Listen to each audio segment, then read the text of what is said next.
Namaste, I'm Nidhi Kumar, your host for today, and we are extremely excited to bring to you the Eat Right India initiative of FSSAI adopted by Herbalife Nutrition in Karnataka. Now, Herbalife is all committed to make the state healthy and safe in their series of this initiative. Also, acknowledging our broadcasting partners, the Mitro app. And together, we'd like to welcome our guest for today. But before I welcome her, a little bit about nutrition, which is the cornerstone of human health. And it needs a lot of momentum in the pandemic times. And today's event, we're going to talk about food system approach. And I'd like to introduce you to our guest for today, Sheryl Salis, the founder and director of Nurture Health Solutions. She's a senior registered clinical and sports nutritionist, naturopath, certified diabetes educator, wellness coach, public speaker, lecturer, health writer, and certified insulin pump trainer.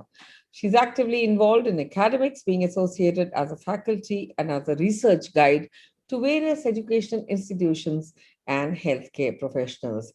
She's the director for the Government of India Diabetes Educator Program and has a rich experience in the field of nutrition and metabolic disorders. In the past, has worked with multinational companies and hospitals and has been instrumental in setting up departments for wellness management at hospitals and corporate houses. Many thanks for joining us, Sheryl. Welcome. Thank you, Nitiji. It's my pleasure to be here. And thank you so much for the kind invitation. All right, Sheryl. Let's talk about your latest book. What is it that you're trying to say in the book? Tell us more about it. Yeah, here is the book. Yeah. It's Diet and Diabetes Simplified. And it was released last year, just before the pandemic. And it was released on March 1st. And it was released in Bangalore with a lot of, children with type 1 diabetes. And honestly, this thought came to me because, we keep getting a lot of forwards from friends, family, patients, asking us, especially on WhatsApp. There's so much of, news that is circulating, especially around health, nutrition, and people ask us, is this right? And you have a lot of people who are, the self-proclaimed, experts, as they call them. Yeah. And there's so much that they keep, spreading a lot of, to put it in so quacks and a lot of self-proclaimed experts who would, talk about things which have absolutely no evidence-based science. And every morning I actually wake up to such messages and from people asking us, is this right? Is this correct? And I remember discussing this with my mentor, Dr. Gaonkar, who's not there with us anymore. He passed away last August. And he said, Sheryl, why don't you write something on it? With your experience of 21 years now, especially in the field of diabetes education, why don't you write something about it and let people know what are the facts? Because that is very important. You need to come out and tell people what are the facts. And that's how, the whole, the book came into being, and I started working on it. And, it was a very, very interesting journey, writing the book. And, I wanted to make it very conversational, trying to relate to a lot of patient experiences and a lot of client, interactions that I've had, and trying to bust myths, because there's so many myths which are out there, whether should we go very low carb, should we eat high protein, should we give up on fruits, and is mango okay? There's so many myths. Can I eat rice if I have diabetes, for example?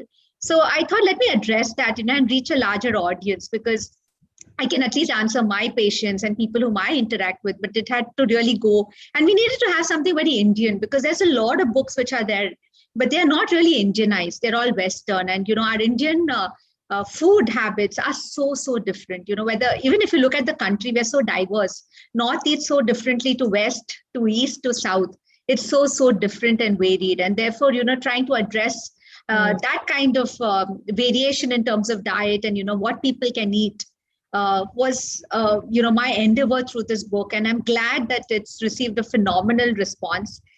We've really had people appreciate the book, and we've had a very, very good response, not only from people but also from a lot of healthcare professionals, from academicians, and People are now using it as a reference guide, especially students, because they have something now that they know is evidence based. Absolutely.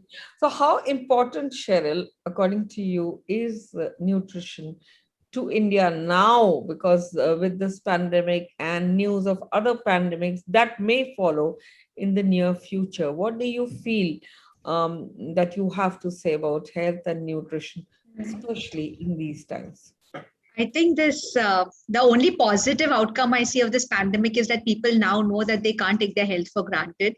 Everyone realizes the importance of nutrition and, immunity. I think immunity has become the buzzword. And a lot of people now reaching out to us just to boost immunity. Mm. And I always tell them, I said, you can't boost immunity overnight. It's not something like a magic pill you take and you boost immunity. It's like nourishing. It's like, you're sowing a seed and then you're nourishing it with the right soil, putting adequate water, ensuring adequate sunlight to ensure that the seed grows into a good plant who's nourished well. And similarly is with our human body. It's important to, eat the right kinds of food in the right amounts, eat a very balanced diet, which is going to give you all the macro and micronutrients, which are so important. One is to maintain good health. And secondly is also to make sure that you're able to fight any kind of infection that comes your way. And also prevent from lifestyle diseases. I think in India, we also have a very large population with lifestyle diseases such as diabetes, pre-diabetes, hypertension, cardiovascular disease or heart disease, and even cancer. The number of people with cancer is on the rise. So nutrition, I think, this is the right time for us to focus on it. And I'm so happy that people have now understood the importance of right diet, the right nutrition, the right lifestyle, to ensure that you are healthy and can boost immunity and keep infections at bay. Cheryl, you've spoken so much about your book and, diabetes simplified. What, according to you, is a diabetic diet? Okay, I think I'm so glad you asked me that question. First thing first, there is no diabetic diet. If you asked me 20 years back, I would have rattled out what a diabetic diet is. And honestly, when people came to us, we used to give them a big list of what not to eat. So anybody with diabetes came to us, we would say, don't eat banana, don't eat mango, don't eat rice, don't eat this. And there was a big list of no's, and there's a very small list of what you can eat. And people used to ask us, Madam, ye khane ke pehle khana chahiye, khane ke baad, because there was nothing.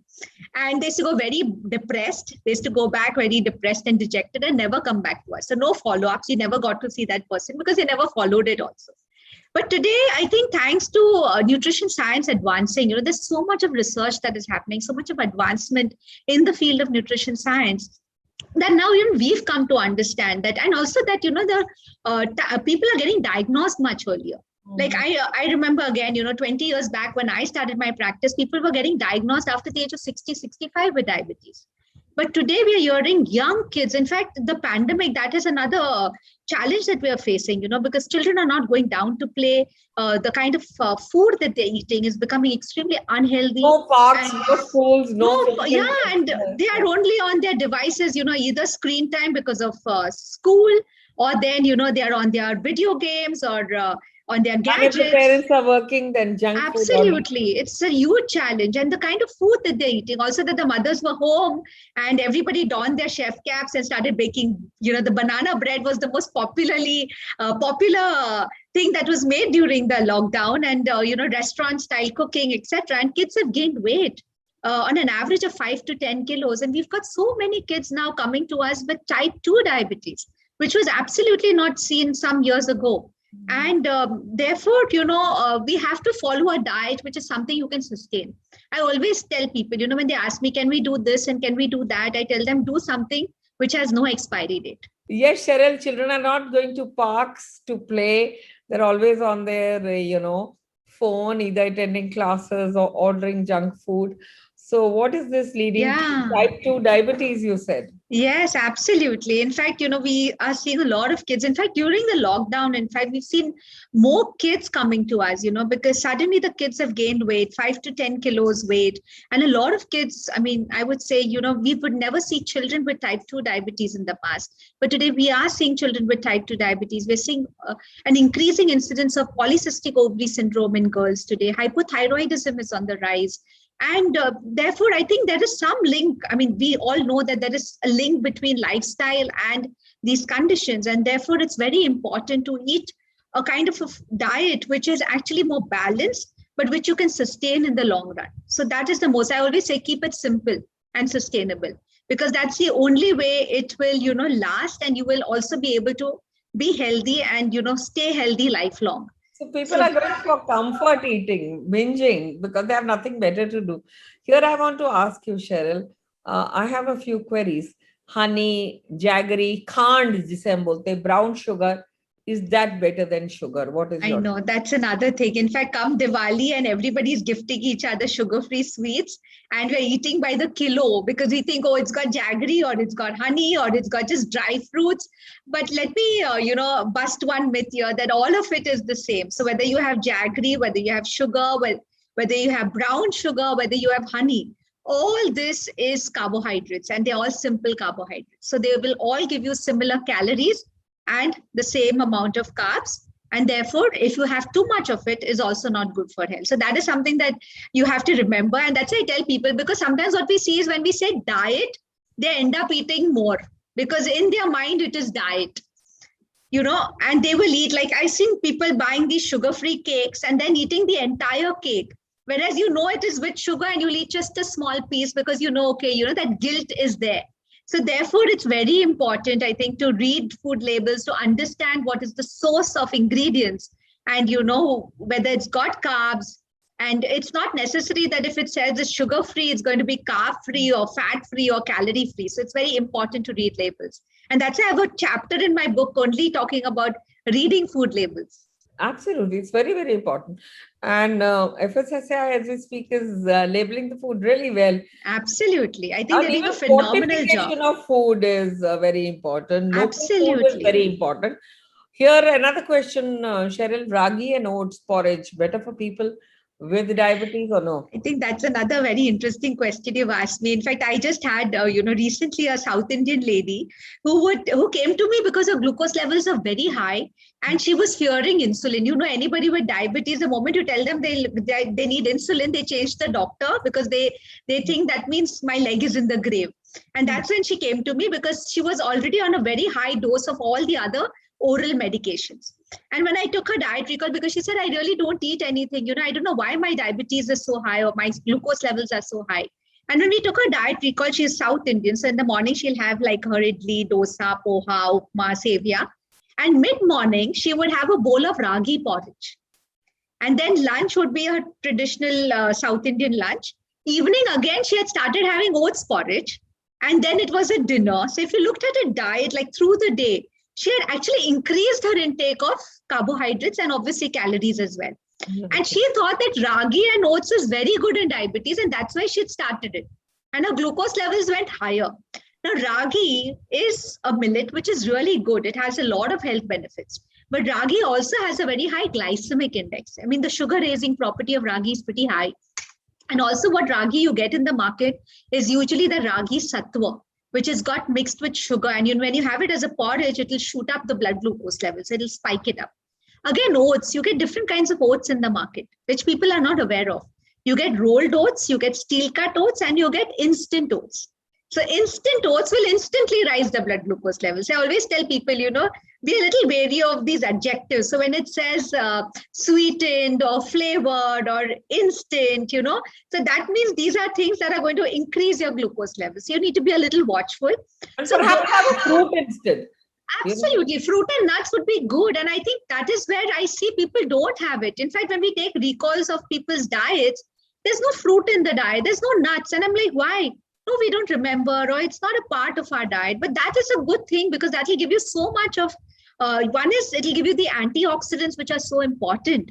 And nuts, in fact, we've just done a very large study on nuts, which was just published last week in the Frontiers, which actually we saw that introducing nuts into the diets of adolescents and young adults actually help improve their metabolic risk factors.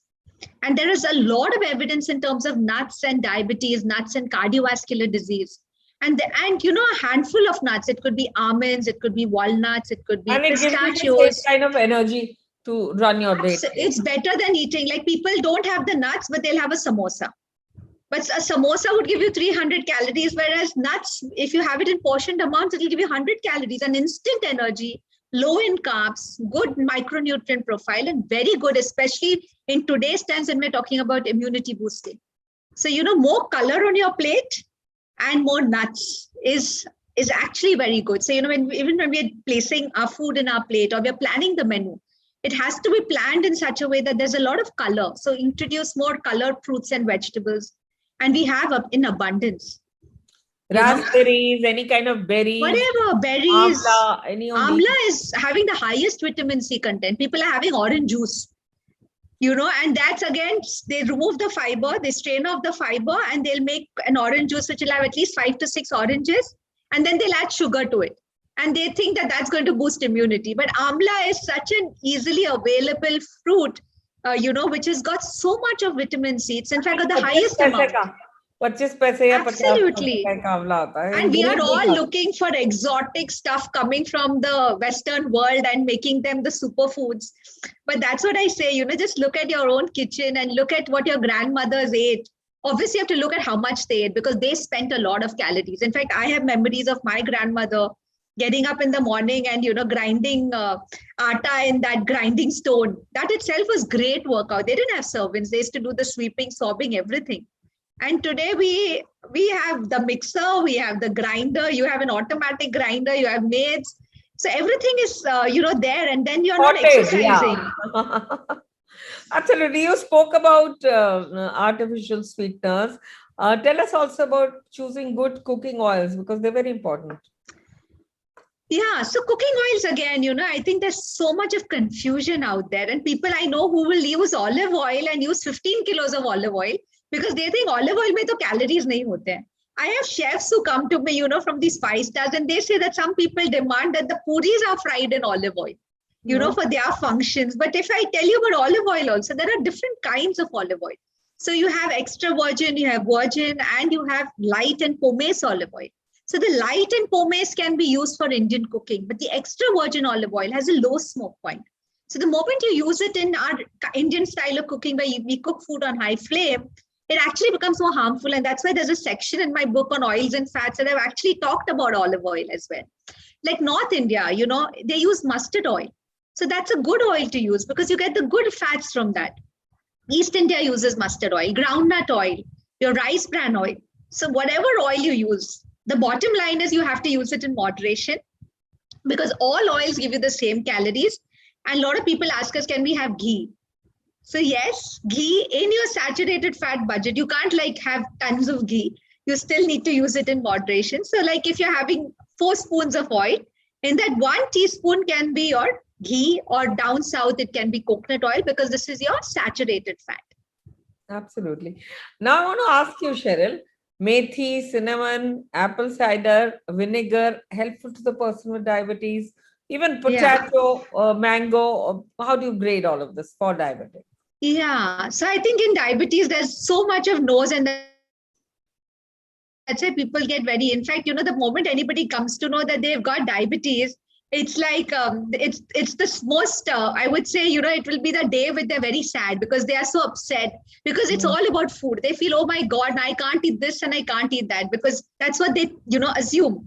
But today, as I said, with advancing nutrition science, we tell them you can eat everything. But one is you should know how to cook it and you should know how much to eat.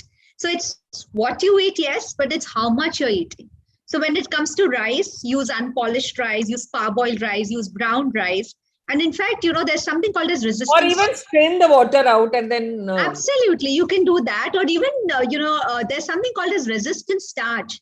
So when you cook the rice and you keep it overnight in the refrigerator, and you keep it at 4 degrees for 24 hours, the rice undergoes a process called retrogradation, which increases the resistant starch, which makes it low glycemic index.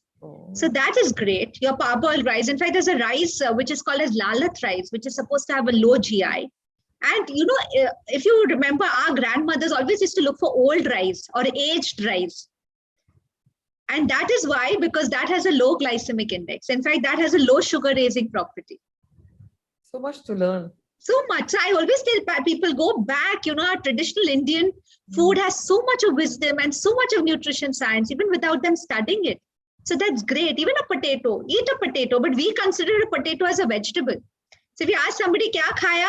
सब्जी और रोटी खाई. सब्जी कौन सी? आलू की सब्जी. So aloo is not a vegetable, it's a starchy vegetable. आलू का रायता भी खा लिया, आलू पूरी भी खा लिया, ये सब कुछ. One meal is aloo, definitely. So you have to learn to substitute. So instead of rice, you can eat a potato, or if you're having 2 chapatis with rice, one day cut down on the rice. So, you can say, okay, instead of rice, I'm going to have a potato. So that's the substitution or the exchange that you do. So if you do that, one is you're within your budget of calories, you're within a budget of carbs, you're not going to gain weight, as well as your glucose levels will be controlled. So there's no in this right now. Eat everything, eat in moderation, and spend what you're eating. I think we eat, but we don't spend. So there's no calorie burn, and all that is getting stored as fixed deposits, cholesterol, triglycerides, fat, sugar, and then people are, not happy about it. Absolutely. And you asked me about methi. Yeah, cinnamon, methi, both. Yeah. So methi, again, the first thing here is you can't, I know people who will have karele ke juice and then will have a gulab jamun. And they feel कि करेला जब करेले के juice ले लिया तो फिर वो गुलाब जामुन की sugars nullify हो गए. That is not true. It doesn't happen like that. So you still need to eat a balanced diet. And there is evidence. So there is a lot of evidence in terms of methi. In fact, methi is very good because it's got a fiber which is called as trigonelin, which helps to reduce your blood glucose levels. So there is evidence on methi. And you can soak 1 spoon of methi overnight and morning have it with the water. So you have the methi as well. Cinnamon, again, there's evidence on cinnamon in terms of diabetes control, in terms of glucose control. But cinnamon has to be freshly pounded. So you freshly pound the cinnamon, take a pinch of it. You can add it to your green tea or add it to a glass of water and consume it. Or even if you're making oats, just sprinkle a little bit of it. It gives a nice flavor, that sweet taste as well. And that is something that you can incorporate in your diet. Apple cider vinegar, you asked me about, yes. But again, very important to remember is that apple cider vinegar, when we are buying, it has to be with the mother because that's a therapeutic apple cider vinegar. A lot of people use the synthetic one and then they complain of acidity and heartburn. So you get the apple cider vinegar, which is with the mother, dilute it in a glass of water and then consume it before meals because that has shown to reduce the glucose, reduce cholesterol, reduce the stubborn fat from the belly, so the abdominal obesity. But again, use it under guidance of a qualified person. This is just general advice, but something may suit you, something may not suit you. What suits one person doesn't suit the other. It's not a one size fits all. So whatever you start, please ask a qualified person and then start. Another thing, Sheryl, about weight loss, since you mentioned it, also tell us more things which could probably benefit people to lose weight now in these pandemic times. Should they eat only twice a day, or should they eat better, or should they have some supplements? Because everything you need is vitamins, immunity boosters, and what you do for reducing the weight. I would, like I said, it's not a one side. Everybody knows what they're obese children. Yeah. What does a mother do? So one is that, depends on how much we're expending. If we are really burning a lot of calories, yes, you may need to eat a certain kind of food. What is the gap or the deficiency in Indian population is protein. We don't eat adequate protein. And we have enough studies and surveys which have shown it. And even when we, interact with our clients and our patients, we see that our population needs less protein. So the focus has to be on improving the protein in the diet. So ensuring that you eat enough protein. Second thing is that, the plate method, I've got this plate, it's also in my book. So this plate is something that we use to educate our patients, So fill half your plate with vegetables. So how you fill your plate is important. So first thing is take a 9-inch plate. So don't take a big plate which looks empty. Then you feel that you need to fill in more. Then fill half your plate with vegetables, 1/4 of your plate with any carbohydrate food, which is your cereals, millets like jawar, bajra, ragi, all your millets, and your starchy vegetables like potato, suran, arbi, sweet potato, all that will come here. And then is your protein group, which is your pulses, like your dals, your milk and milk products like curd, paneer, if people eat non-vegetarian food, so that comes here. So this is your protein. So by just filling your plate like this, one is what you moderated carbs.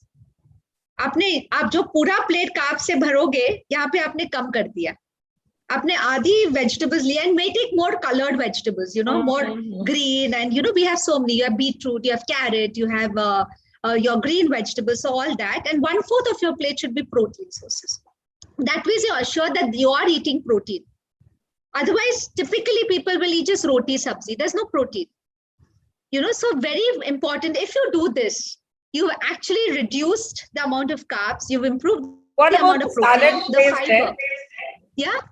This is your salad. Yeah. Okay. So half salad, half vegetable. You could do that, and always start. So also the order in which you eat. So this is how you fill your plate. There's a study which also talks about how you eat.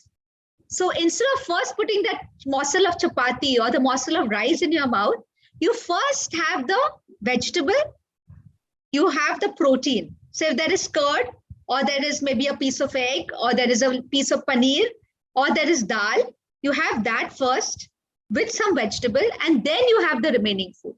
So just having protein and fiber first, it will keep your blood glucose levels under control, as well as it gives you good satiety. So you don't want to eat more, and don't take a second helping.